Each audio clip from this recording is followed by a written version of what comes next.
அடுத்ததான் நம்ம பார்க்க போகிறது உணவு தர கட்டுப்பாடு அப்படின்ற டைட்டிலுக்கு கீழே கொடுத்துருக்கிறது.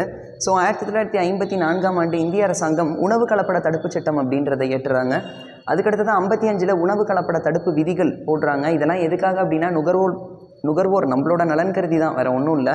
அடுத்ததாக உணவு தர கட்டுப்பாட்டு நிறுவனங்கள் இந்தியாவில் என்னென்ன இருக்குது அப்படின்னா ISI, Agmark, FPO, FCI food corporation of India, நம்மளுக்கு ரொம்ப நல்லா தெரிஞ்ச ஒரு விஷயம், மற்றும் இதர சுகாதார துறைகள் நுகர்வோர் பயன்படுத்தும் பொருட்களுக்கு குறைந்தபட்ச தர நிர்ணயங்களை விதித்துள்ளது அப்படின்னு சொல்லி கொடுத்துருக்காங்க. இதில் இந்த FCI இப்போ நம்ம கொஞ்சம் டீட்டெயில்டாக பார்ப்போமே. ஃபுட் கார்ப்பரேஷன் ஆஃப் இந்தியா இது எப்போ தொடங்கப்பட்டிருக்கு அப்படின்னா 1965. இதனுடைய தமிழ் பெயர் என்ன அப்படின்னா இந்திய உணவு கழகம், food corporation of India. So இவங்களுக்கு என்னென்ன சார் ஃபங்க்ஷன் அப்படின்னா விவசாயிகள் உற்பத்தி பண்ணக்கூடிய தானியங்களை கொள்முதல் பண்ணுறது, அதுக்கடுத்ததாக ஒரு நல்ல விலை கொடுத்து வாங்குவாங்க, அதை மறுபடியும் மக்களோட பயன்பாட்டுக்கு கொடுக்கறது, நாட்டில் போதுமான தானியம் இருக்கா அப்படின்றத பீரியாடிக்கலாக வந்து இன்ஸ்பெக்ட் பண்ணுறது, எப்போதும் அவங்க பார்த்துக்கிட்டே இருப்பாங்க போதுமான தானியங்கள் இருக்கா அப்படின்றத.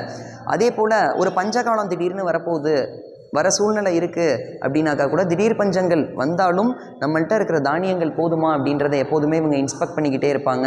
அதுக்கப்புறம் மார்க்கெட் ப்ரைஸை வந்து ஒரு சீரான லெவலில் வச்சுருக்கிறதெல்லாம் FCIக்கு கீழே தான். உணவு தானியங்களோட ப்ரைஸை வந்து ஒரு ஸ்டடியான ரேட்டில் வச்சுருக்கிறதுக்கு, ஓகேவா, ரொம்ப அதிகப்படுத்தாமல் வச்சுக்கிறது வந்து இவங்களோட பொறுப்பில் தான் வருது. அடுத்ததாக ஒரு சின்ன கிளிப்பிங்கோட இந்த ஊட்டச்சத்தியல் அப்படின்ற டாப்பிக்கே கம்ப்ளீட்டாக நம்ம முடிச்சிருவோம். சரியா?